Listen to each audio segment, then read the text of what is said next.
Hey, how's everybody doing this morning? Good morning, y'all.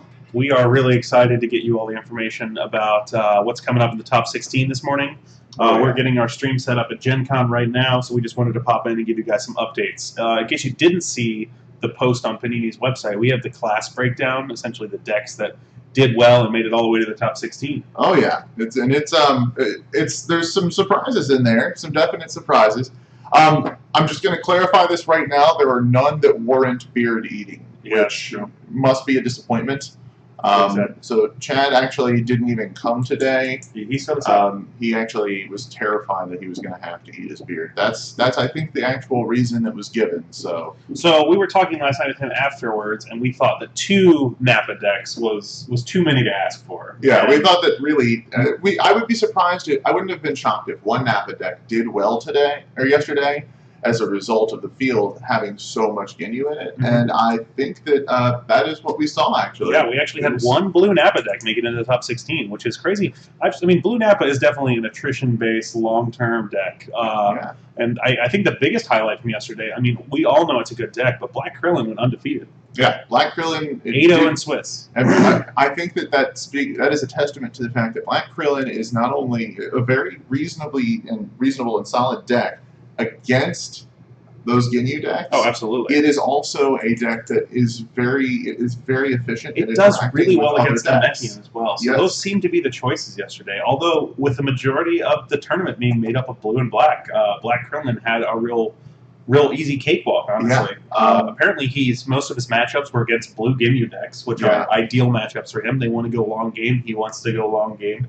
And he's just going to grind it out way better than they are, because the blue Ginyu decks are very good at stopping you from hitting them while still maintaining pressure. Right. And the Black Krillin deck is very good at very passively getting that damage in through discarding Black Corruptions, Black Foreshadowing, through using Destructo Disc over and over again. Repeatedly. I mean, especially against blue Ginyu, that deck doesn't have a way to lessen the impact of that Destructo Disc. Mm-hmm. So it allows the Black Krillin deck to really whittle away at the allies one after the other, and then very efficiently, due to the toolbox that Black has, remove cards from the graveyard. So as those allies hit the yard, the Black deck's then able to stop them. So I guess the real Cinderella story for this whole top 16 for me, honestly, is Namekian Lord Slug coming out of nowhere. Everyone was playing Namekian Piccolo. Every time we saw Piccolo, every time we saw Namekian, it was Piccolo. So one seems to have squeaked it out, and that's awesome. It looks like that's the only Namekian deck that's in top 8. That is correct. 16. Yeah. No Namekian Piccolo made the cut, which is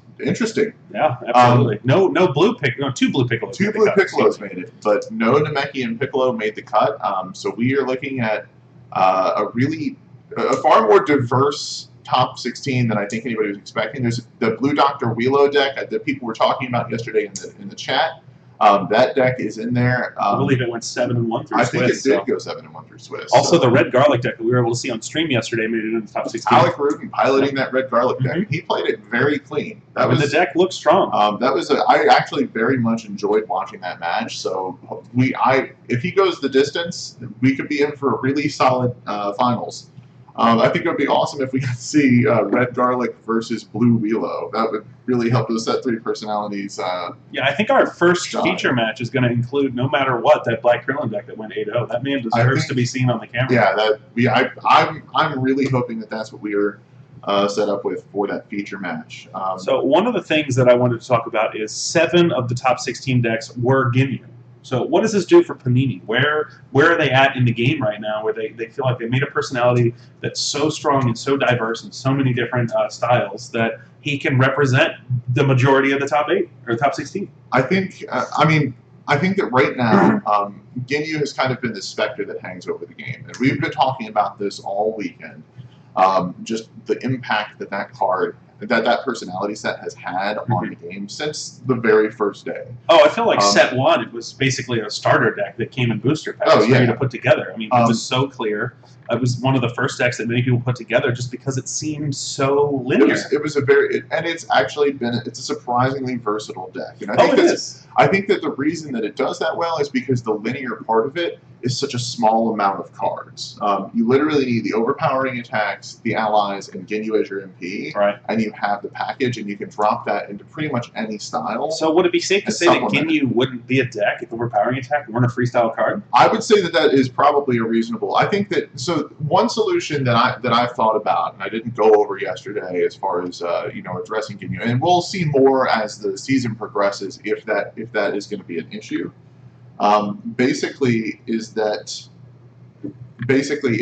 if the actual Ginyu matchup is going to be sort of slowed down a bit, they could do that by limiting overpowering attack to 1 per deck. I think that hurts the other decks from ever having a chance of playing allies. I think that the problem is that it's not necessarily that overpowering attack is too good. I still think that card is the best card in the game. I feel like it just gives Ginyu that extra reach.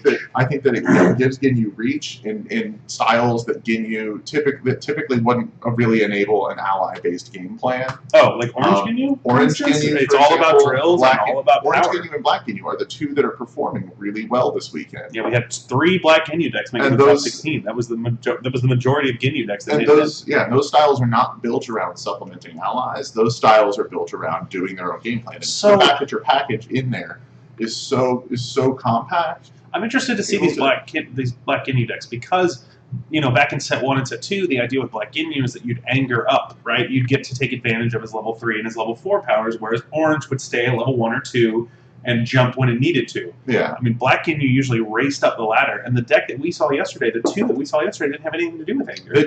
Frankly, every time I've ever played Ginyu, I've been comfortable enough staying at level 1 and just relaxing there. I do see it looks like we're getting the feed in. It's a bit blue at the moment, but we will do what we can to get that taken care of.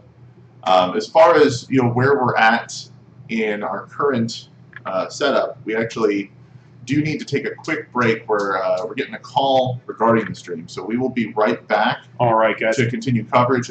Thank you guys very much for tuning in, and we'll be here probably in about